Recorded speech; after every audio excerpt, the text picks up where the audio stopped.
Pode tirar? Bom, então sai para lá, Vitor. Alguns aqui já me conhecem, né? Outros não, que eu estou há bastante tempo, né? Tem bastante tempo, Ale, que eu não venho fazer estudo aqui, até porque eu embarquei nesse barco da pandemia aí também e acabei pegando o coronavírus lá no início do ano. Fiquei bastante ruimzinho no princípio, mas graças a Deus, com a nossa doutrina espírita e com os ensinamentos de Jesus e com o Evangelho, eu consegui superar isso.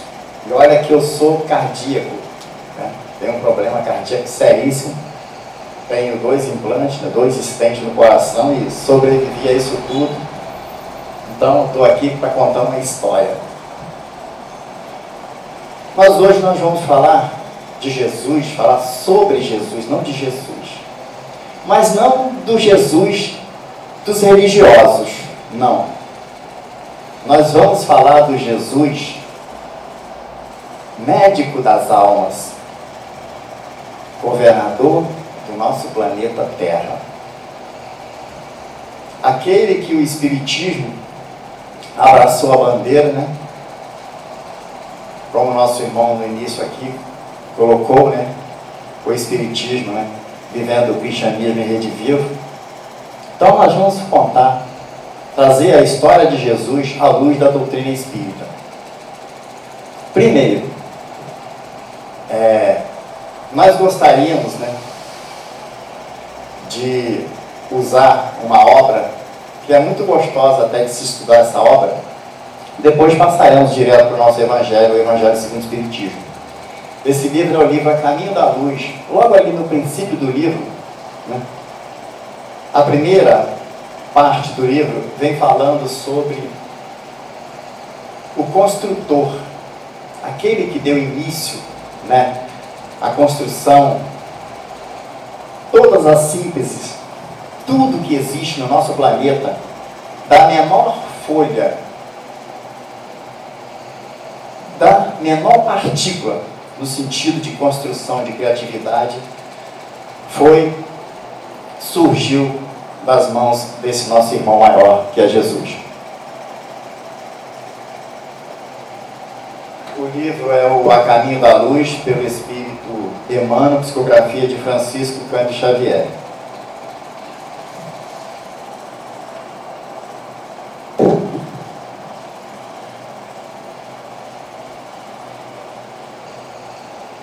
Comunidade dos Espíritos Puros, a Gênese Planetária, é o capítulo 1 deste livro.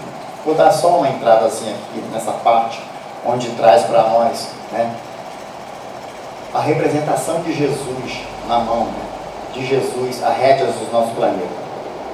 Rezam as tradições do mundo espiritual que, na direção de todos os fenômenos do nosso sistema, existe uma comunidade de espíritos puros e eleitos pelo Senhor Supremo do Universo, em cujas mãos se conservam as rédeas diretoras da vida de todas as coletividades planetárias.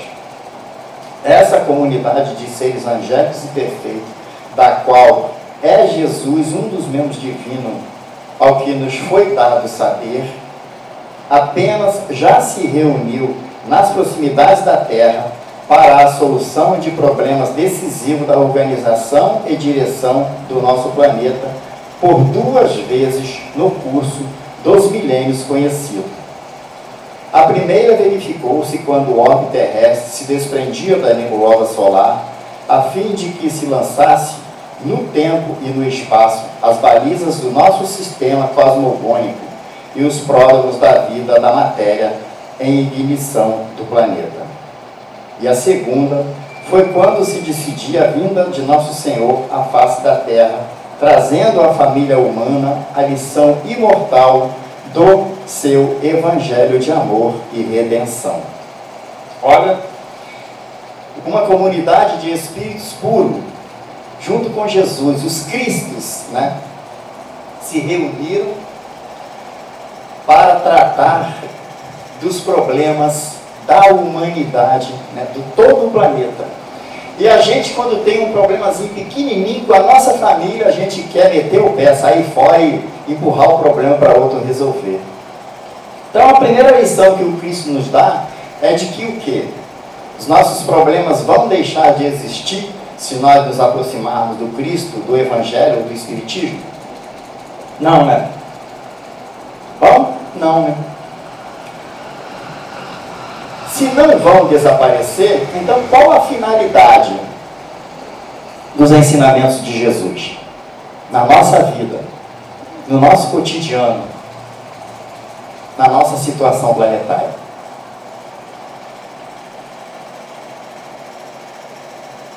Aqui,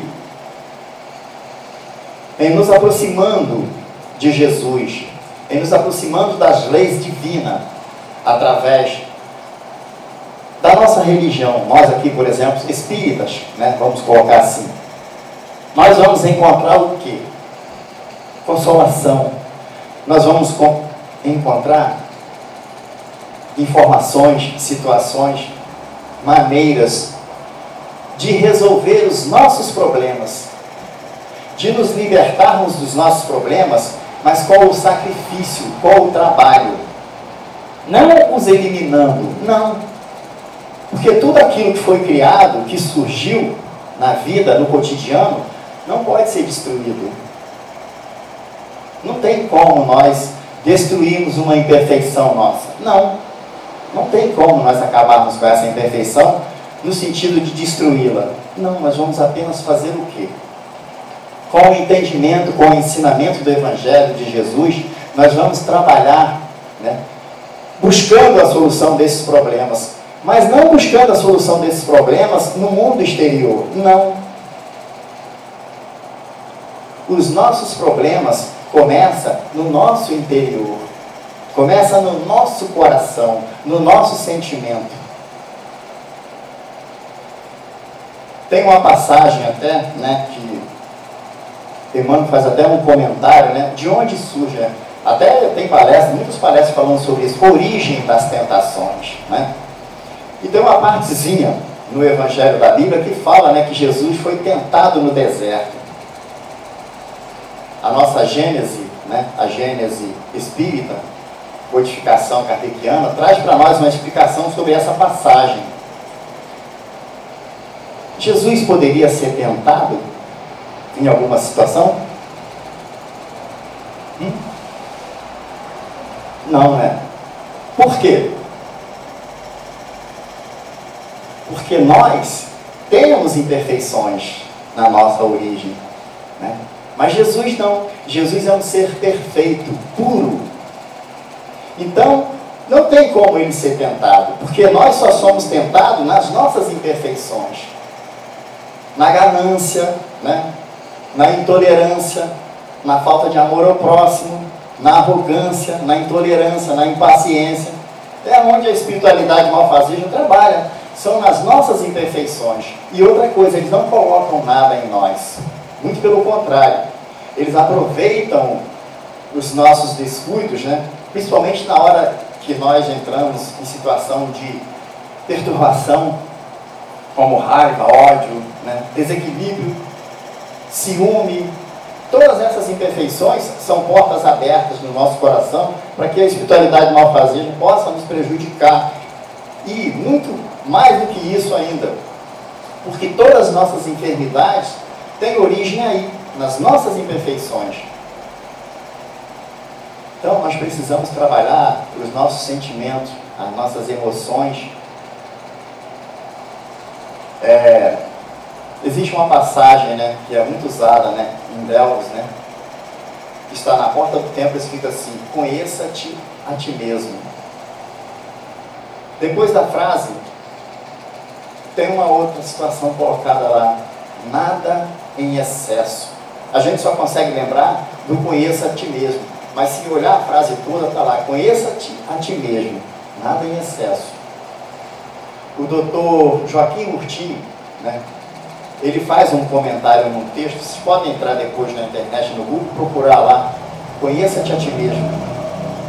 Que ele traz para nós, eu não sou médico, mas ele mas nós estamos falando aqui na situação da doutrina espírita, estou falando baseado no espiritismo, né, que todas as nossas enfermidades, a origem dessas enfermidades é no nosso coração, é no nosso psiquismo que começa. Por exemplo, os cânceres, vem de onde? Vem da falta de amor nosso, do ódio, da mágoa, do ressentimento, né? Daqueles nossos desequilíbrios. E várias outras situações. Inclusive ele traz exemplos de que os antibióticos, né? Os analgésicos, né? Os antidepressivos, o país que é mais vendido isso é no Brasil. E a gente se pergunta, por que será? Por que será que na pátria do Evangelho é o lugar onde mais se vende remédio? Ele até faz um comentário de que nós vacinamos os nossos filhos todos os meses e eles estão sempre doentes, quando não é uma doença é outra. Por que será? De onde vêm essas doenças, essas enfermidades? Que nós precisamos parar um pouquinho de olhar para o mundo exterior e começarmos a olhar para dentro de nós, para o nosso coração, para o nosso sentimento, para o nosso pensamento. Muitas das vezes a gente levanta de manhã, o dia passa, a gente só fica querendo que o dia tenha 25, 30, 40 horas, mas a gente não vive esses momentos, a gente passa por eles, passa despercebido. Tem gente que levanta de manhã, já escovando o dente, celular na mão, lá e daqui a pouco já está com água no fogo, pondo café, papai, tá? Condução. Qual é a primeira coisa que a doutrina espírita e que Jesus recomenda para nós, no primeiro momento em que nós despertarmos do nosso sono, da nossa noite de descanso? Um agradecimento, uma oração, né? Uma preparação para enfrentar o dia, enfrentar o mundo. Porque o nosso mundo aqui, de provas e expiações, é um mundo turbulento. É um mundo onde a briga, a luta, né? Onde várias situações nos colocam, às vezes, né, em dificuldade. E por quê? Porque ficamos desatentos, não cuidamos de nós. Uma coisa sincera aqui, eu quero que todo mundo seja sincero para nós. Tudo bem, não tem julgamento, não. Apenas para nós constatarmos uma situação. Quantos aqui faz o Evangelho em casa pelo menos uma vez por semana? Levanta a mão, por favor. Quantos faz uma vez por mês? Quantos não fazem o Evangelho? Ou nunca fizeram o Evangelho? Quantos nunca fizeram o Evangelho?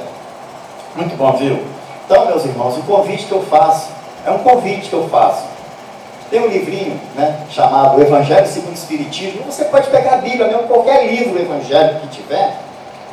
Faça a leitura em voz alta, faz a leitura em voz, faz uma oração, faz uma reflexão e peça ajuda à espiritualidade, peça ajuda a Jesus para que nesse dia, né, você possa ter uma situação equilibrada para decidir os seus problemas, auxílio da espiritualidade para tomar decisões, para fazer as coisas que possam trazer benefício não só para nós, mas para todos que estão à nossa volta, né?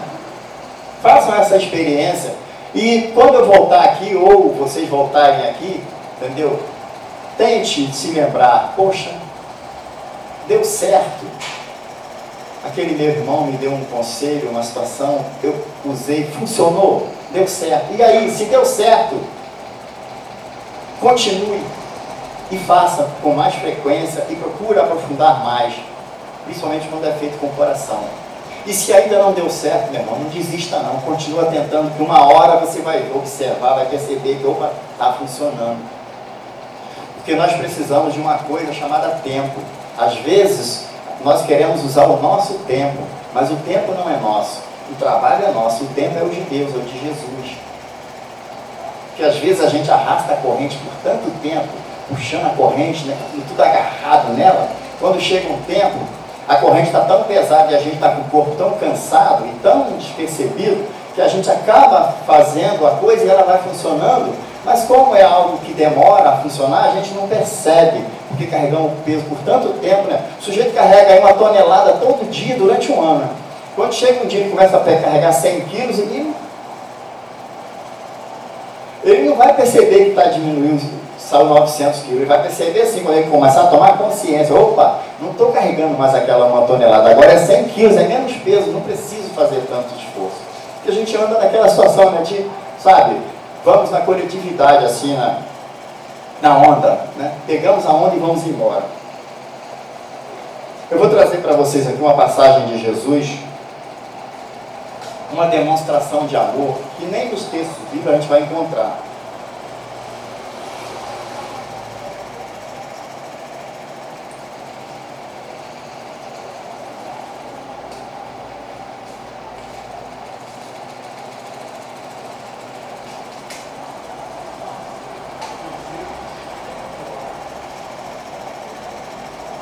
É uma passagem de Jesus, quando ele se encontra com Maria pela primeira vez. Maria pergunta, né? Meu mestre, onde estavas? Onde esteves? Aí Jesus responde a Maria dessa forma, né? E ela, seguindo o comentário, ela pergunta: eu pensei que já estivesse ido ao alto, tivesse ido embora, os abandonados, né? Porque, não sei se alguém aqui já passou a assistir algum filme, né? Na crucificação de Jesus, a gente vai ver que os apóstolos ficam todos desesperados, né? Ele não vai voltar, Jesus não vai voltar, porque ele se entregou à cruz, né? Então, perdem a confiança, perdem a fé. Aí, Jesus faz esse questionamento, Maria faz esse questionamento, Jesus responde para ela: não, Maria, não fui ainda ao alto, nem sequer elevei ao plano, nem sequer um plano à luz do firmamento, um palmo à luz do firmamento. Quem ama não consegue achar o céu em um salto. Ao invés de subir aos altos resplendores, desci muitos reinos inferiores. Fui à sombra abismal para a grande procura. Um amigo não esquece a dor de outro amigo que cai. Antes de me altear a celeste alegria, ao sol do mesmo amor de Deus, em que te elevas, vali-me após a cruz das grandes horas mudas e desci para as trevas, a fim de aliviar a imensa dor de Judas. Jesus, o primeiro ato dele, né, após desencarnar, né, após ressuscitar, vamos colocar assim, muitos entendem dessa situação, quando encontrou-se com Maria, né, ela fez o questionamento, ele disse que havia descido às zonas infernais, às zonas enfermiças, né, lá mesmo, naquele lugar onde nenhum de nós tem condições de ir, porque nós já passamos por lá, mas hoje não temos condições de ir nesses lugares. Jesus, o Espírito de maior envergadura que já esteve nesse planeta, desceu a essas zonas enfermiças, infernais, para buscar um amigo que o havia entregado à cruz. Foi por ganância, né, política, né, por uma situação inconsequente de Judas. Não foi por ruindade de Judas, porque Judas amava Jesus. Tanto é que ele pensava da seguinte forma: eu vou colocar Jesus, né, na parede, que ele vai fazer descer do céu todos os anjos armados de armadura, escudo, e nós vamos arrumar uma guerra e vamos vencer. E os judeus serão os reis da terra.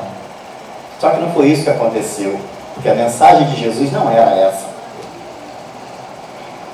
E para nós estávamos lá nessa época, a maioria de nós, ou encarnados ou desencarnados, mas nós estávamos lá. E alguns de nós aqui, escondendo assim a situação, vai ver que gritou: crucifica, não foi não, Maria Helena?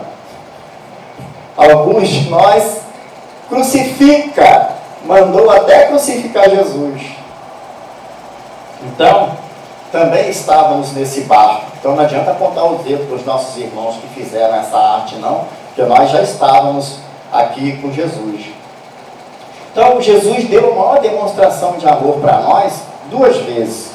Uma, quando pegou a construção do nosso planeta, cada folhinha, cada cor, cada coisa que você vê, detalhezinhos minúsculos surgiram das mãos desses cristos que estavam auxiliando Jesus. E isso deu muito trabalho. Não foi assim à luz do dia. A Bíblia fala que foi 6, 7 dias. No sétimo Deus descansou, né? Mas não. Cada um dia desse aí custou 1 milhão de anos, ou 1 bilhão às vezes, né? Basta nós olharmos lá nos textos bíblicos, né? A situação, né? Quando se pergunta, às vezes pergunta, quanto é um dia para Deus? Aí um dia o cara fala um segundo. 1 milhão de anos, 1 milhão de anos é um dia, né? Tem essa colocação para nós lá. Por que está nessa situação de, como se fosse uma parábola, uma história, né? Alegórica, uma alegoria? Porque o nosso consciente ainda, o nosso psiquismo, ainda não tem condições, né, de entender em plena luz toda essa situação, todo esse sistema. Então agora nós vamos passar uma passagemzinha lá no nosso Evangelho segundo o Espiritismo.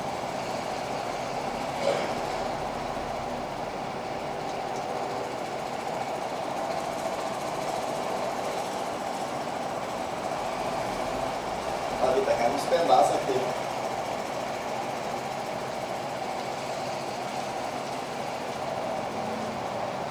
Está aqui logo no prefácio do Espiritismo, né, trazendo para nós uma situação do quanto, né, Jesus, através do Evangelho, traz para nós situações na qual nós podemos buscar a cura para todas as nossas enfermidades. E podemos buscar auxílio nesses nossos irmãos que estão sempre ao nosso lado, nosso anjo guardião, nosso espírito familiar e muitos outros amigos. Os Espíritos do Senhor, que são as virtudes dos céus, qual imenso exército que se movimenta ao receber as ordens do Senhor, ao seu comando espalham-se por toda a superfície da terra, semelhantes às estrelas cadentes, vem iluminar os caminhos e abrir os olhos aos cegos. Quem são esses cegos, né? Quem será que Jesus está vindo abrir? Os Espíritos do Senhor estão vindo abrir os olhos, né, e ensinar os caminhos, né? Eu vos digo, em verdade, que são chegados os tempos em que todas as coisas hão de ser restabelecidas no seu verdadeiro sentido, para dissipar as trevas, confundir os orgulhosos e glorificar os justos. Onde nós estamos nessa passagem? Nos justos ou nos orgulhosos? As grandes vozes do céu ressoam como sons de trombetas, e os cânticos dos anjos se associam-nos aos, convidando-nos a vós homens, para o divino concerto. Tomai da lira e fazei uníssono vossas vozes, e que num hino sagrado elas se estendam e repercutam em um extremo ao outro do universo. Homens e irmãos, a quem amamos, aqui estamos juntos de vós, amai-vos também uns aos outros, e dizei do fundo do coração, fazendo a vontade do Pai que estás no céu, Senhor, Senhor, e podereis entrar no reino dos céus. No pedacinho, né, de uma oração da prece de Cáritas, né, lá no finalzinho tem uma poesia, né, uma luz, quando diz assim: Senhor, fazei com que eu seja o quê? O espelho onde há de refletir a vossa divina imagem. O que essa prece está nos dizendo?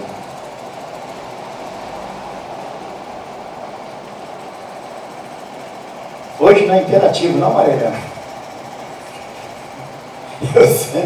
Eu sempre fico naquela de que o estudo.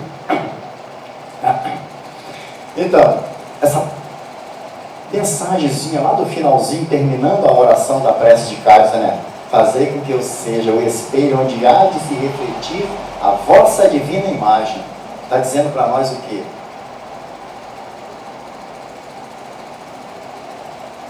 Que nós procuremos, né, trabalhar as nossas imperfeições, né, trabalhar todo o nosso sentimento, o nosso pensamento, para que tudo aquilo que for e que fazer parte do Espírito, né, da luz divina, que nós possamos aplicar em nossas vidas. Porque olha, nós estamos já apesar de as notícias não serem muito boas para nós, né? Às vezes a gente pensa, nós não conseguimos enxergar as coisas boas, nós temos ouvidos apenas para ouvir os barulhos. Mas apesar de toda a pandemia, de toda essa situação em que o nosso planeta se encontra, a notícia da espiritualidade para nós é que nós estamos, né, a caminho de uma situação onde nós vamos entrar numa condição onde o nosso planeta vai entrar numa situação de regeneração para regenerar. Só que a gente pensa, confunde que aí os problemas serão cessados. Não, olha só, o que é uma situação de regeneração? Né? Nós vamos ao hospital, fazemos uma cirurgia. Quando nós vamos recuperar, nós vamos fazer o quê? Vai ter o que para a gente? Né? Pendurado um soro, um curativo, né? Um tratamento de convalescência até a gente, né, poder caminhar de novo. Então essa situação é uma situação intermediária, temporária. Até nós, espíritas, de vez em quando, lá no início, a gente confundia essa situação, porque muitas obras vieram trazendo informações, né, apesar de serem obras surgindo dentro do próprio movimento espírita. Por isso, as nossas obras kardecianas, né, devemos estudar bastante, né, as obras kardecianas. Por quê? Somente Livro dos Espíritos, o que é o Espiritismo, Livro dos Espíritos, Livro dos Médiuns, Evangelho segundo o Espiritismo, aonde tem a maior riqueza de toda a doutrina espírita. Nós mesmos espíritas, às vezes, fazemos uma situação de não estudar, que são nas revistas espíritas. Estão ali todas as experiências vividas por Allan Kardec. Após, né, a codificação, né, e no meio da codificação ele foi buscando experiências, né, com a espiritualidade dando para ele, né, situações para que ele fizesse experimentos. Então tem informação que aqui no nosso Evangelho, lá no nosso Livro dos Espíritos, no nosso Livro dos Médiuns, a informação ali, ela está a ser complementada com os estudos nas revistas espíritas. Então nós que somos espíritas, estudiosos da doutrina espírita, precisamos, né, de vez em quando dar uma passadazinha lá, buscar um complementozinho lá nas revistas espíritas. Porque ali tem coisas que o nosso Evangelho apenas abre um parênteses e traz uma informação curta aqui dentro das obras. E lá tem situação de experimentos que a gente pode colocar em prática no nosso dia a dia, para que nós possamos buscar, através do nosso trabalho, do nosso sacrifício, né? Coloca assim, sacrifício, melhoria para a nossa vida, para os nossos amigos, para os nossos irmãos, para os nossos parentes. Vamos dar uma passagemzinha ainda aqui no livro. Significado, né? Aqui logo na introdução, o objetivo da obra do nosso Evangelho segundo o Espiritismo. Podem dividir-se em 5 partes as matérias contidas nos Evangelhos: os atos comuns da vida do Cristo, os milagres, as predições, as palavras que foram tomadas pelas igrejas para fundamento de seus dogmas e o ensino moral. Se nós pegarmos toda a parte para trás e usarmos apenas os ensinamentos morais do Cristo, todas as outras coisas, todas as outras matérias do Evangelho estariam contidas, estão contidas e serão conquistadas na nossa condição moral.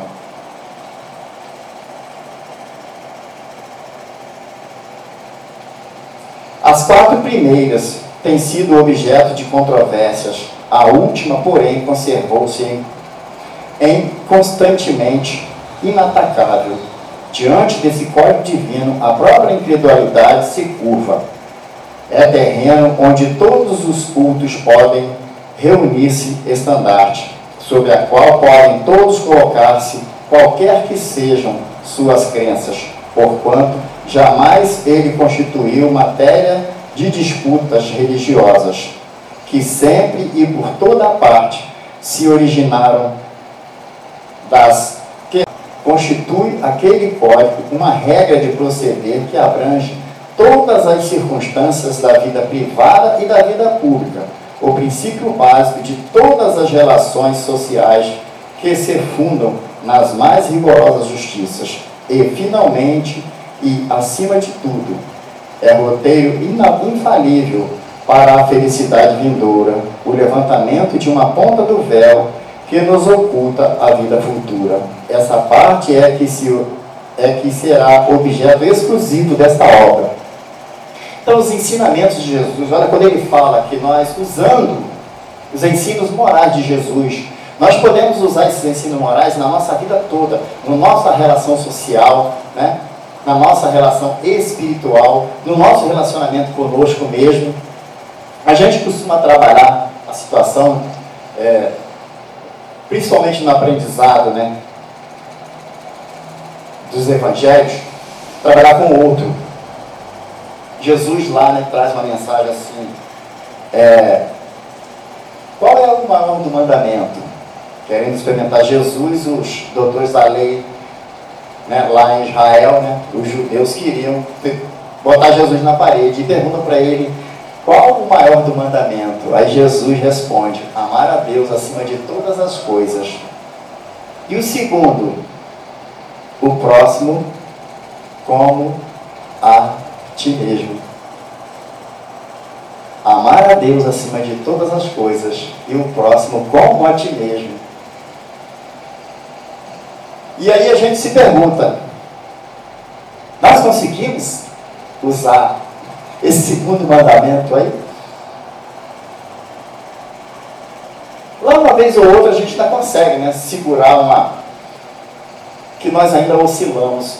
Mas mesmo assim, esse amor que nós usamos ainda é um amor tribal, um amor carnal.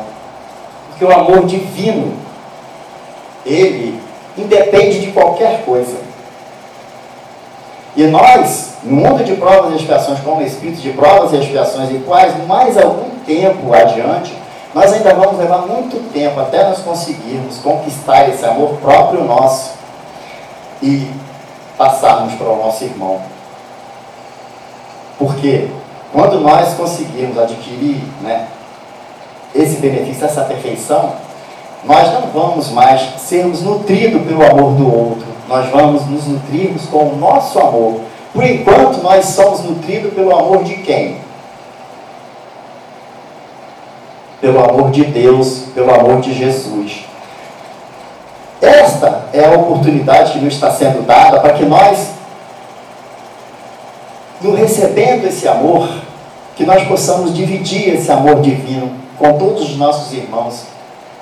Isso vai nos trazer saúde, vai nos trazer felicidade, vai fazer com que nós possamos caminhar numa linha de progresso mais rápida, porque aí nós vamos fazer uma ascendente, né, horizontal, mas verticalizando. Aos pouquinhos nós vamos trabalhando isso. E aonde é o melhor lugar para se trabalhar isso? Muitos de nós, né, quando olha para a família, essa família não é a minha. Eu merecia receber uma esposa melhor, um filho melhor, né, um filho mais calmo, uma esposa mais calma. Tem alguma coisa errada aí. Não, gente, estamos, não é, Mariana? Quando o filho é problemático, então, esse filho não merecia esse filho. Jesus, meu Deus, o que eu faço? O sujeito já fez de tudo para ver se conseguia, né? Aí ele olha lá para o filho do vizinho. O filho do vizinho é tranquilo, frequenta a faculdade todo dia, sem problema, mas o dele, quando ele olha para a nota da prova, é Jesus. Né? Parece até o corpo de bombeiro, só tem coisa vermelha. E aí ele olha para o filho do vizinho, educado, carinhoso, não sei o quê, fala, aquele filho é que tinha que ser meu.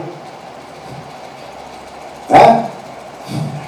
Nós sabemos, né, que o filho que nós merecemos é aquele ali mesmo, aquele encardido mesmo, aquele ali que a gente vai ter que usar. Aquilo ali, rapaz, é a melhor ferramenta que Deus nos deu para a gente progredir mais rápido. Aquele filho difícil, aquela esposa que tu fala com ela, ela finge que não está ouvindo, aí tu tem um problema de pressão, ela bota um pouquinho mais de sal no arroz, né? É a melhor ferramenta. Aí tu fala, meu amor, olha só, eu tenho um probleminha cardíaco. Vê se na janta você consegue acertar lá no sal, que esse sal me prejudica, meu amor. Se você fizer isso, eu compro um bombom para você quando eu estiver voltando do trabalho. A gente age desse jeito? Não, né? Porque se nós agíssemos desse jeito, as nossas esposas iam fazer jantares, né, maravilhosos todos os dias, né? A gente olha de cara feia mesmo, essa porcaria, essa lavagem que você fez, eu não vou comer isso não. A oportunidade, né, que teve, né, de... A gente fala assim, mas poxa, é fácil? Não, não é fácil não, estou falando isso, eu estou me colocando aqui no lugar que também é o lobo aqui, o vulgo, de vez em quando, falei, que isso, querido, sai pra lá, meu irmão. Vou tirar a comida de você para você não ficar tão forte assim. Estamos todos, meus irmãos, todos no mesmo barco. A gente está juntinho aqui. E se um não ajudar o outro, a gente não vai conseguir sair daqui mole, não. Ainda tem outra. Se uma equipe se ajudar e a gente não colaborar com essa equipe vai embora e a gente vai ficar aqui para poder, sabe, dar um mergulhozinho ali embaixo no outro planetão que está vindo bom aí, esperando a gente lá. Outro mundo de provas e expiações. Eu fico pensando assim, quando lá em casa a gente está fazendo evangelho, né? De vez em quando a minha companheira fala, rapaz, a gente pega aquelas histórias assim, 1930, 1925, né? 1900, aí não tinha secador de cabelo, não tinha esmalte, né? Não tinha aparelho de barbear direito, né? Você não podia tomar um banho na água quente, a não ser que acendesse uma fogueira ali, né? Gás, né? Carro, a gente tinha que andar quilômetros e quilômetros a pé, aí a gente vê, né? Vamos. Aí pega aqui uma geração mais nova aí, né? 1970, 80, vem nessa geração que já pegou lá. Aí pega a geração 2000, né? Que é, né? Não, Marília, a geração 2000 é, poxa, de 2000 para 2020 a coisa, a ciência, a tecnologia deu um voo, um avanço, que hoje o sujeito lá nos Estados Unidos, atrás de uma mesa lá, com uma coisa mecânica, um computador, ele faz uma cirurgia cardíaca com precisão aqui no Rio de Janeiro, aqui em São Paulo. Cara, o médico está lá nos Estados Unidos, está na Inglaterra, está lá na China, caramba, o cara consegue, através, né, da tecnologia, fazer uma cirurgia cardíaca de alta periculosidade, de complexidade, né? E aí a gente fica pensando assim, poxa, já pensou quando atingirmos, fecharmos? Nós temos um milênio a fechar, né? Nós estamos, nosso planeta tem aí 1000 anos, né? A nossa aqui, mundo de provas e expiações, segundo, né, a espiritualidade para nós, temos aí, estamos em 2020, né, temos 980 anos aí para a gente se endireitar, para a gente pelo menos fazer assim, ó, eu vou comprar uma passagem na terceira classe, eu vou de carona, mas eu vou, né? Aí a gente fala assim, poxa, mas 1000 anos é tempo? 1000 anos não, 1000 anos é meia hora aí na escala do tempo aí. Nós somos imortais, nós vamos por aí afora, ó, e andar muito. Então nós precisamos começar a prestar atenção no nosso dia, começar a prestar atenção no nosso sentimento, né? Começarmos a levantar de manhã, fazer uma oração, uma prece, um pensamento bom, fazer um planejamento para o dia, se conscientizar de que vai viver esse dia. A gente está passando pelos dias assim, quando a gente viu, já passou o dia. O que eu fiz hoje? As coisas estão inconscientes. A gente não vive o momento, né, que está se passando conosco. Nós não vivemos os momentos que estão se passando conosco. A gente vai passando pela vida. Ao invés de vivermos a vida, a gente está passando pela vida. Aí ele fala assim, poxa, mas a dificuldade aí, a gente quer... Temos uma pandemia, desemprego, né? Muitos querem trocar de carro, outros querem uma casa nova, outros querem uma faculdade melhor para o filho, outros querem isso, outros querem aquilo, outros querem uma situação melhorzinha mesmo, um passeio, uma viagem. Não é que isso deva deixar de se fazer não, gente. Temos que fazer isso, isso é um lazer. Só que a gente tem que trabalhar nisso com consciência, buscar com consciência. E outra coisa, não é consciência apenas no momento material da coisa não. Nós somos espíritos, precisamos viver a vida espiritual, dividir o tempo, meio a meio. Precisamos viver no mundo material, mas com consciência de que nós somos espíritos. Nós vivemos no mundo material como se nós fôssemos matéria. Não, nós não somos matéria, nós somos espíritos vivendo experiências materiais. As vicissitudes da vida que estão aí são para a gente superá-las. Superá-las como o quê? Como espírito. E nós vamos superar como espírito fazendo o quê? Não é deixando de viver essas experiências, não. Deixando de trabalhar, não. Muito pelo contrário, é trabalhando mesmo e muito, mas com consciência, buscando um objetivo espiritual, né, para aquela situação. Buscando um conforto, não só material, mas um conforto espiritual também, junto. A gente pode fazer as duas coisas, são para ser associadas. Para a gente pegar lá o Livro dos Espíritos, na parte onde ele fala de reencarnação, que Deus nos impõe a reencarnação, a encarnação. Por que Deus nos impõe a encarnação? Para que nós possamos, em contato com a matéria, evoluirmos e fazermos com que a matéria também evolua. Então, dependemos do trabalho, precisamos do dinheiro, precisamos das riquezas, né? Precisamos da tecnologia, da ciência, precisamos disso tudo, mas isso tudo tem que ser usado como ferramenta para que nós possamos crescer espiritualmente.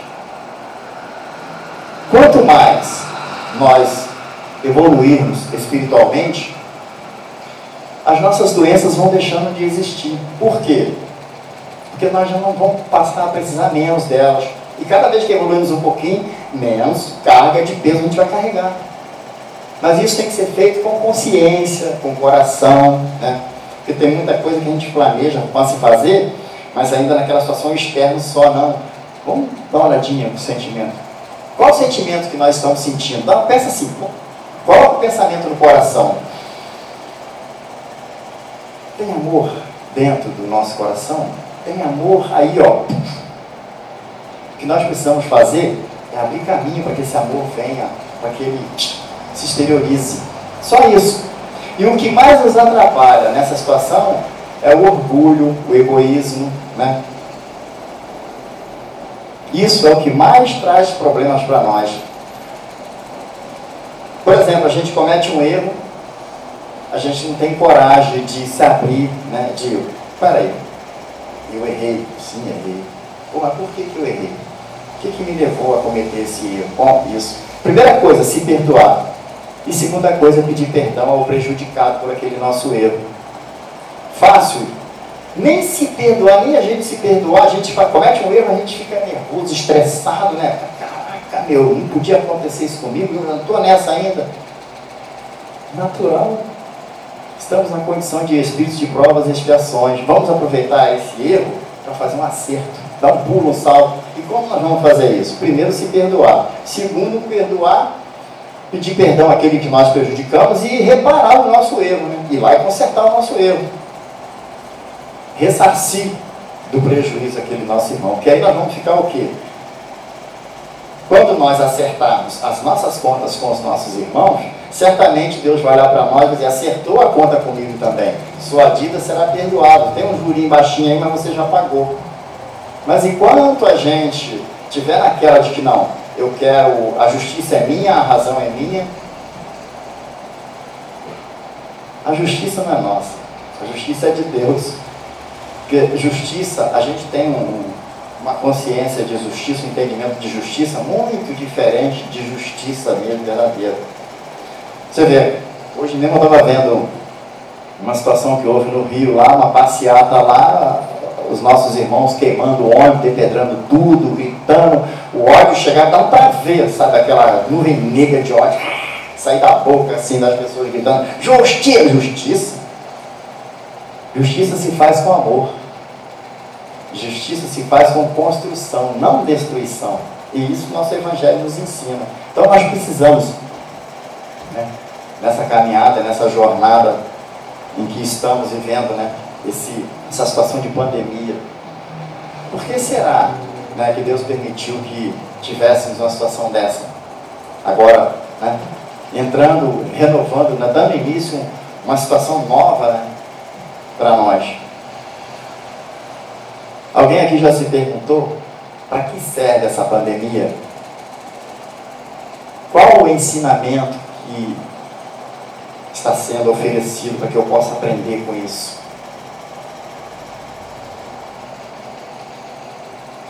Ficamos todos de joelho.